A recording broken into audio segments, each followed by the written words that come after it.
While கும்மி ஏதாவது ஒரு கதையை அடிப்படையாக கொண்டிருக்கும். கும்மி ஆட்டம் பற்றி பாரதியார், வட்டமிட்டு பெண்கள் வளைக்கரங்கள் தாமொலிக்க கொட்டு இசைத்திடுமோர் கூட்டமுதப்பாட்டு என்று பாடி பாராட்டியுள்ளார். இரண்டாவதாக கோலாட்டம். கும்மியின் போது கைகளை கொட்டி தாளம் போடுவர்.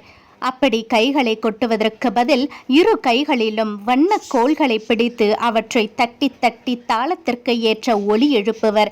இதுதான் கோலாட்டம். கும்மி அடிப்பது போல் வட்டமாக நின்று கோலடித்து சுற்றி வருவது எளிய வகை கோலாட்டம். உயரத்தில் ஒரு வளையத்தில் பல வண்ண நாடாக்களை கட்டி தொங்கவிட்டு அந்த நாடாக்களின் நுனியில் கோல்களை இணைத்து கட்டுவர். கோல்களை கையில் பிடித்து அடித்து கொண்டு பாடலின் இசைக்கேற்ப சுற்றி வருவர். அப்போது பல வண்ண நாடாக்கள் பின்னலை போல் இணைவது பின் அவிழ்வதுமாக இருக்கும். இதற்கு பின்னல் கோலாட்டம் என்று பெயர்.